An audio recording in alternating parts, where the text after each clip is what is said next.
Train Dreams follows one man's life in a very simple way, showing the small moments, the losses, and the time in between.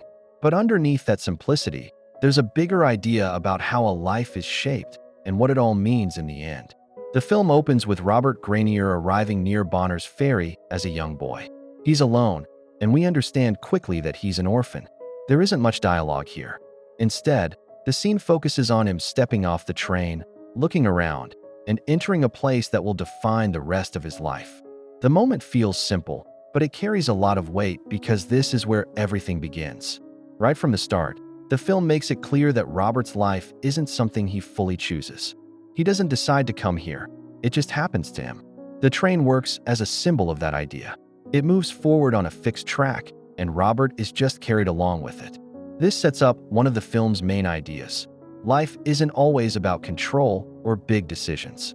Sometimes it's about where you end up and how you live within that. As Robert grows older, we see that he doesn't find a clear direction. He drops out of school and moves from job to job without any real sense of purpose. The film doesn't dramatize this phase.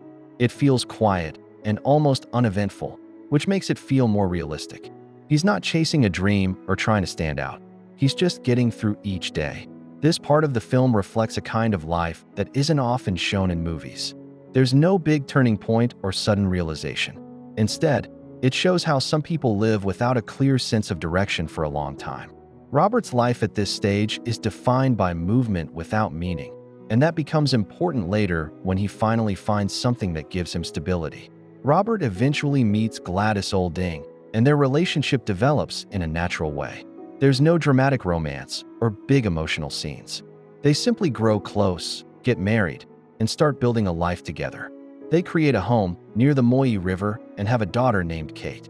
For the first time, Robert seems settled. Gladys represents something new in Robert's life: stability and belonging. The cabin they build becomes more than just a physical space. It stands for everything Robert has created with his own effort, his family, his sense of home, and his identity. This is one of the few times in the film where life feels steady and complete. While working on railroad construction, Robert witnesses a disturbing moment where a Chinese worker is thrown from a bridge by a group of white workers. The scene is sudden and unresolved. No one is punished, and Robert doesn't intervene. After this, he begins having recurring visions and dreams of the man, often involving trains. This moment stays with Robert for the rest of his life.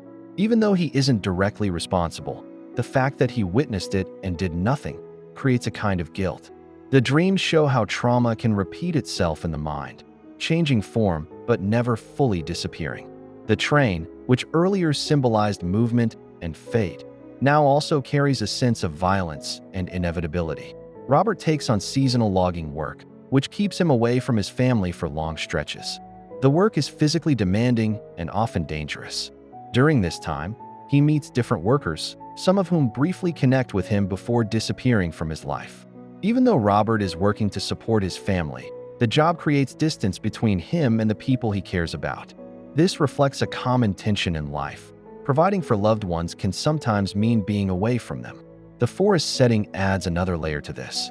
It feels quiet and natural, but it's also unpredictable and dangerous, much like Robert's life at this stage. Several deaths occur during this period. A worker is killed by a vigilante, and others die in accidents, including one involving a falling tree. The dead are remembered in a simple but striking way. Boots nailed to trees mark their graves. The film treats these deaths in a very matter-of-fact way. There's no dramatic build-up or emotional release. This makes them feel more real and more unsettling.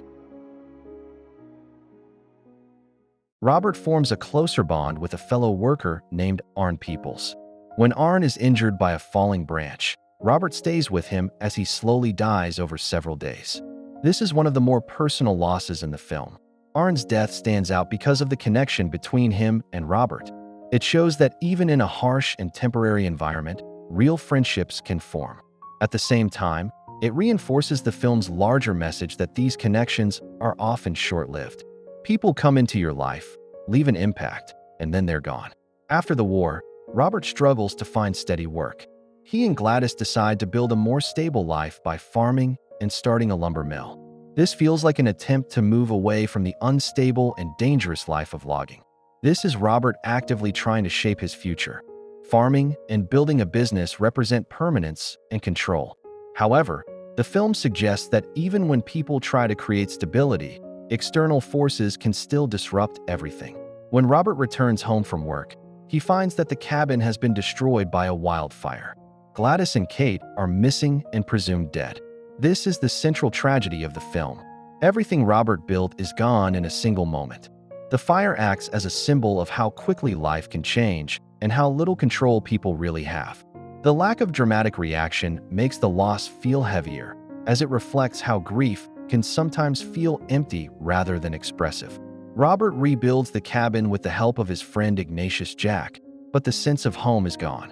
When he briefly returns to logging, he finds that he no longer fits in with the younger workers and new methods. Rebuilding the cabin shows resilience, but it also highlights how things can never fully return to what they were. Robert keeps moving forward, but without the same sense of meaning. The changing work environment also reflects how time moves on, leaving some people behind. Robert later meets Claire Thompson, who works for the United States Forest Service. They talk about their lives, and she shares that her husband died after a long illness. Their connection is based on shared experience rather than romance. Their interaction shows how people who have experienced loss can understand each other without needing to say much. It's not about starting something new, but about recognizing something familiar in another person. Robert spends time walking through the forest, feeling as though the spirits of Gladys and Kate are still present. The forest becomes a space where memory and reality overlap. Robert's connection to his family doesn't exist through physical presence anymore, but through feeling and memory. This shows how the past can continue to shape how someone experiences the present. One night, Robert believes Kate has returned. He cares for her as if she's real, and later sees her as a child by the river. When he wakes up, she's gone, and the window is open. This scene is intentionally unclear, but it reflects Robert's deep need to reconnect with his daughter. Whether it's a dream or something else doesn't really matter. What matters is that it feels real to him. The open window suggests something passing through, reinforcing the idea of a brief connection between past and present. After this experience, Robert decides to remain in the cabin, holding on to the possibility that Kate might return. Time passes, and he grows older while the world around him continues to change. Robert's life becomes defined by waiting rather than moving forward. This shows how people can remain emotionally tied to the past for years, even as everything else changes. It's not about hope in a traditional sense, but about not letting go. Robert takes a trip into Spokane and sees a television showing John Glenn going into space. The contrast between his life and this moment of technological progress is clear. The world has advanced in ways that feel almost unreal compared to Robert's life. While humanity is reaching space, Robert is still connected to a much older way of living. In the final scene, Robert takes a ride in a biplane. As he looks down from the sky, memories from his life begin to blend together. People, places, and moments all overlapping. Later, we learn that he dies peacefully, but in this moment, he feels connected to everything. This scene brings the film's ideas together. Robert's life has been filled with distance and loss, but here, all of it comes together. The height of the plane gives him a new perspective, allowing him to see his life as a whole rather than in fragments. It suggests that meaning doesn't always come during life. It can come in how everything fits together in the end. Train Dreams shows that an ordinary life can still carry meaning, even if it isn't recognized by others. It explores how loss shapes a person over time, not by being resolved, but by becoming part of who they are. It also highlights the way time keeps moving forward, regardless of whether individuals are ready for it. Nature acts as a space where memory and presence overlap, and in the end, the film suggests that connection isn't always about understanding everything. It's about accepting that it all mattered. Make sure to like and subscribe if you enjoyed this video, and I will see you in the next one.